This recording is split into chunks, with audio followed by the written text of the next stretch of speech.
첫 번째로 영광스럽게도 특강을 맡게 되었는데요. 박설아 강사라고 합니다. 오늘 주말 저녁에 또 이렇게 15분이라는 짧은 시간이기는 하지만 그래도 우리 세 분의 강사님의 이야기를 또 들어주시기 위해서 생각보다 저는 시간을 많이 내어주셨다고 생각을 해요. 그래서 굉장히 감사하다라는 인사를 먼저 드리고 한번 제 이야기를 조금 소개를 해보면 어떨까라는 생각을 합니다. 오늘 저는 어떤 것을 우리 여러분들께 강의를 한다라는 그런 느낌보다도 저희가 이제 다 같이 강사라는 같은 직업군에 또 종사하시는 전문가 분들이시잖아요. 그래서 각 분야에서는 또 어떠한 이야기들이 있고 또 어떠한 경험들을 하시고 계시는지 그러한 이야기들을 좀 나눠보고자 하면 어떨까라는 생각을 하면서 이 강의를 또 준비를 하게 된 것 같습니다. 저를 일단 간단하게 좀 소개를 해보고자 합니다.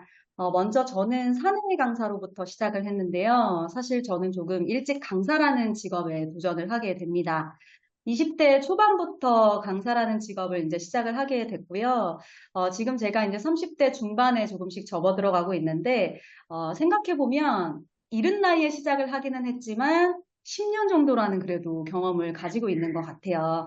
강사라는 직업군 하나만을 이제 생각을 하면서 또 열심히 한 목표를 향해서 달려가고 있는데요.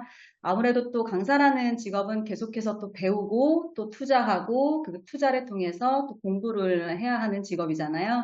그래서 아무래도 저도 끊임없이 공부를 지금 하고 있습니다. 현재는 한국이미지 컨설팅 연구소 대표로 지금 활동을 하고 있고, 동시에 제가 이제 미용학을 전공을 했기 때문에 예쁘라 퍼스널 컬러라는 일산에 위치하고 있습니다. 네, 일산에 위치한 퍼스널 컬러 샵을 함께 이제 운영을 하고 있습니다. 저희 한국 이미지 컨설팅 연구소에서는요, 우리 선생님들 혹시 퍼스널 컬러라는 직업을 들어보신 분이 계신가요? 네, 아마 텔레비전에서 많이 보셨을 것 같은데요. 퍼스널 컬러라고 해서 각 개인에게 어울리는 색깔을 찾아주는 굉장히 의미 있는 일을 하고 있습니다. 그 컨설팅을 현재 샵을 통해서 운영을 하고 있고요. 그리고 그것과 관련된 이미지 컨설팅이나 뭐 이미지 메이킹, 퍼스널 컬러, CS와 관련된 전문 기업을 교육을 지금 맡아서 하고 있습니다. 그리고 세 번째로 이제 또 저와 같은 꿈을 가지신 분들에게 같은 교육을 또 진행을 하고 있는 전문 강사 양성 과정도 함께 진행을 하고 있습니다. 그래서 수행 실적으로는 굉장히 다양하게 지금 하고 있는데요. 기업 강의 이외에도 다양한 지자체나 아니면 면접이나 취업을 앞두고 있는 대상자들에게도 취업 컨설팅을 통해서 퍼스널 컬러 활동을 다양하게 하고 있고요. 그 외에도 이렇게 아카데미나 학교에서도 교직원 대상이나 혹은 각 직군에 어울리는 또 컬러들을 활용해서 그들이 실질적으로 실무에서 어떻게 활용할 수 있는지 직무 역량 강화 교육도 현재 진행을 하고 있습니다. 그리고 제가 이번에 최근 들어서 이제 한번 심사를 했던 경험인데요. 실제로 패션쇼나 아니면 미스 코리아 선발대회 같은 분야에서도 자신의 이미지를 얼만큼 잘 꾸미는지, 그리고 자신의 생각들을 얼만큼 잘 이야기하는지에 있어서 또 평가 측정을 하는 그런 심사 항목들이 또 도입이 되기 시작을 했더라고요. 그래서 이번에 처음으로 이제 24년도에 메이킹 코리아라는 선발대회에서 또 이미지 브랜딩 부문으로도 한번 심사를 했었던 경험이 있어서 이렇게 한번 준비를 좀 해보았습니다. 그 이외에도 이제 뭐 대학교에서도 현재 이미지 컨설팅이나 미용인들 대상으로 퍼스널 컬러 교육을 하고 있고, 초등학교나 중학교 혹은 고등학교에서도 직업진로 체험도 현재 같이 운영을 하고 있습니다. 이미지 메이킹 교육이 생각보다 성별 따지지 않고 연령대 따지지 않고 많이들 선호하고 있는 분야이기도 합니다. 그래서 제 나름대로는 이 직업이 굉장히 가치 있는 일을 하고 있다고 생각을 하고 있는데요. 그 중에서도 이제 제가 제일 좋아하는 또 강의 분야입니다. 저와 같은 꿈을 가지고 있는 강사님들을 대상으로 이제 강사 양성 과정에서 굉장히 큰 보람을 느끼면서 또 활동을 하고 있습니다. 동시에 또 이제 퍼스널 컬러 일산에서 아까 운영하고 있다라고 말씀드렸는데 그 샵을 통해서 실질적으로 또 미에 대한 어떤 욕구가 있는 우리 고객님들을 대상으로 하는 현장에서의 또 컨설팅을 하기도 하고 강사 양성 과정을 통해서 그 꿈을 조금 더 제가 이뤄드리는데 도움이 되고자 실질적으로 저희 샵에서 이제 교육생들이 실습을 하기도 하고 현장에서 또 이렇게 고객 컨설팅을 하실 수 있는 기회를 제가 드리고도 있습니다. 저의 소개는 간단하게 여기까지 하고요. 이제 저에 대한 스토리를 짧게 한번 설명을 드려보면 더 좋을 것 같아요. 제가 다양한 사진과 다양한 경험들을 했습니다라고 설명을 드렸는데요. 사실상 저 역시 처음부터 이렇게 다양한 활동을 하게 된 것은 전혀 아니었는데요. 첫 번째로 이제 제가 강사에 입문하게 되었던 시점이 있었습니다. 처음에 이제 저는 20대 초반인 24살에 이제 첫 강사라는 직업을 알게 되고 아모레퍼시픽에 이제 입사를 해서 교육 강사로 이제 근무를 하게 됩니다. 그때 이제 제가 처음 맡았었던 강의는 뷰티 컨설턴트들을 대상으로 하는 CS 교육이 저의 첫 강의였었는데요. 저는 그때 제가 나름대로 굉장히 말을 잘하는 사람이라고 생각을 해서 강의를 시작을 하게 됐는데, 그때 첫 강의의 기억이 상처로 남았던 그런 기억이 있습니다. 아무래도 뷰티 컨설턴트들은 20대에서 이제 60대까지 연령층이 너무나도 다양했고요. 그리고 처음에 했었던 강의가 100명이 넘는 컨설턴트 앞에서 처음 했었던 강의였기 때문에 굉장히 긴장도 많이 됐었던 그 기억이 있고, 사람이 긴장을 하게 되면 숨이 가빠지기 시작하더라고요. 숨이 가빠지게 되면서 막 음정까지 이제 불안하게 되면서 굉장히 떨리는 목소리로 강의를 끝냈었던 기억이 있습니다. 1시간 동안의 강의를 하면서, 정말 망했다라는 강의를 하고, 제가 막 그때 그 이후로 안 떨기 위해서 청심환을 6개월 동안 정말 먹어가면서 막 강의를 했었던 기억이 있어요. 그런데, 이 얘기를 제가 강사 양성반에서 막 얘기를 해드리면, 그게 청심환이 정말 효과가 있나요, 강사님? 이라고 많이들 여쭤보시는데요. 사람은 굉장히 침착해져요. 침착해지기는 하지만 그만큼 또 강의 분위기가 많이 다운이 되는 단점도 있었는데요. 그렇게 제가 아모레퍼시픽에서 한 2년 정도 이제 근무를 하다가 LG생활건강이라는 브랜드로 옮기게 됩니다.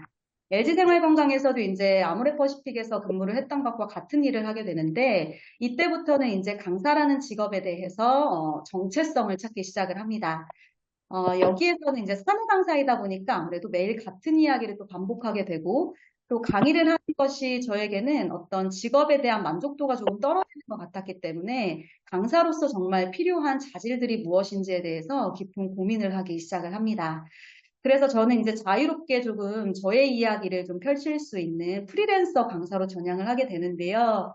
프리랜서 강사를 하게 되면 저 역시 굉장히 행복하고 만족도가 높을 거라고 생각을 했어요. 그런데 불안정한 프리랜서의 생활이 경제적으로나 스케줄적으로 굉장히 힘듦을 이제 많이 느끼면서 어떻게 할까 고민을 하다가 계속해서 이제 저의 이력서와 프로필을 막 어필을 하고 회사에다 전화를 사실상 하기도 하고 막 이메일을 열심히 보내기도 하면서 반복적으로 이렇게 문을 두드리다 보니까 지금까지 어떤 활동을 할 수 있었던 다양한 기회들을 또 얻을 수 있었던 것 같습니다. 아무래도 이렇게 다양한 경험을 하게 되면서 이제 저 역시 꾸준히 계속 공부를 해왔었었는데요. 저의 꿈 중에 하나였던 이제 대학원에 이제 입학을 하게 됩니다. 석사를 입학하기까지의 과정이 굉장히 힘들었었는데요. 순탄치 않았어요, 사실은. 2년제를 또 졸업을 하고 4년제를 편입하기 위해서 또 편입 공부를 열심히 하다가 그것마저도 이제 실패를 하게 되면서 2년제 졸업이 끝난 후에 또 4년제 학점을 따고 제가 원하고자 했던 대학원 석사에 입학하고 박사에 또 입학을 하게 되면서 여기서 공부를 하면서 이제 이미지 학이라는 또 새로운 학문을 접하게 되고 이 분야를 한번 너무 도전했다라는 마음에 다시 또 이미지 코칭학과라는 석사에 다시 한번 입학을 하게 됩니다. 그래서 제가 원래 공부를 잘하는 사람은 아니었었는데요. 어쩌다 보니까 이렇게 공부를 계속하게 됐었던 것 같아요.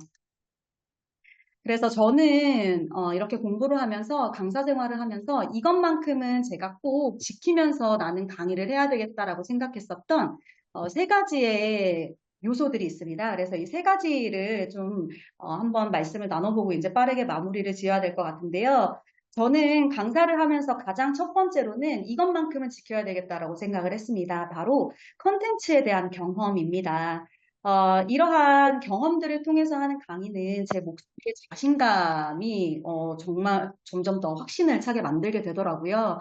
그래서 저의 이러한 경험을 토대로 저와 같은 꿈을 가지고 있는 학습자에게는 같은 꿈을 가지고 있는 어떤 직업을 가지는 사람으로서 또 희망을 줄 수 있었고 그리고 저의 이러한 경험들이 단순히 딱딱하게 정보만을 전달하는 강사가 아니라 인간적으로 생각해주는 강사라는 이미지를 또 가지게 되게 해주었습니다.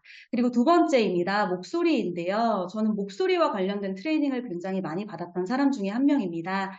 실질적으로 목소리를 잘 트레이닝을 하고 나서 강의를 하다 보니까 목소리 좋은 사람에게는 마치 호감도가 높아진다라는 말이 있는 것처럼 설득하는 힘이 있더라고요. 그래서 목소리와 관련된 트레이닝은 제가 아직도 연습을 하고 있는데요. 짧게 그 연습하는 방법 하나만 노하우를 조금 설명을 드리면 좋을 것 같아요.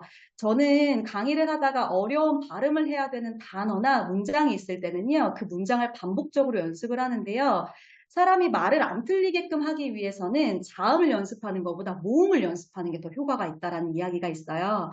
그래서 우리 강사님들께서도 잘 안 되는 발음이나 문장이 있다면 자음을 연습하는 것이 아니라 모음을 한 번씩 연습을 해보시면 조금 더 도움이 될 것이라고 자신 있게 좀 말씀을 드려봅니다.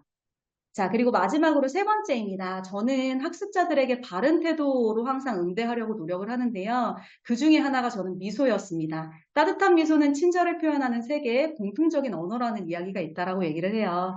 그래서 항상 좋은 미소를 지으면서 힘든 시간을 또 저와 같이 보내고 있는 교육생들에게 이렇게 올바른 태도로 항상 응대하려고 노력을 하고 있습니다. 제가 이제 강의를 하면서 공통적으로 들었던 가슴에 와닿는 이야기가 있어서 이것만 이야기를 하고 조금 마무리를 지어볼까 합니다. 저는 비장애인들 대상으로 해서 강의를 많이 하기도 하지만 장애인들을 대상으로 하는 강의도 많이 하고 있어요, 현재. 그 중에서 이제 눈에 보이지 않는 학습자가 저에게 이야기를 했습니다. 저에게 저는 눈이 보이지는 않지만 다른 공부를 잘할 수 있어요, 강사님. 이런 얘기를 했었고요. 귀가 들리지 않는 한 학습자가 저에게 이런 얘기를 했습니다. 선생님의 목소리는 참 좋을 것 같아요. 마음으로 느껴져요. 라는 이야기를 했었어요. 마지막으로 이제 휠체어를 탄 학습자가 이야기를 했었습니다. 저도 친구들과 함께 공부하고 싶습니다, 강사님. 네, 이런 이야기를 했었는데요. 이런 이야기를 하는 우리 학습자들을 참 보면서 제가 강의를 단순히 그냥 정보 전달로만은 생각을 하면 안 되겠다라는 그런 교훈을 많이 얻었습니다. 제가 좋아하는 명언 중에 하나입니다. 라이프 월도 에머슨이라는 학자가 이야기했어요. 누군가를 신뢰하면 그들도 너를 진심으로 대할 것이고요. 누군가를 훌륭한 사람으로 대하면 그들도 너에게 훌륭한 모습을 보여줄 것이다. 라는 멋있는 명언을 남기신 분입니다. 이처럼 우리 여러분들도 학습자분들을 단순하게만 생각하시지 마시고 마음을 다해서 진심을 전하는 여러분들이 되셨으면 좋겠습니다. 여기서 마무리하겠습니다. 감사합니다.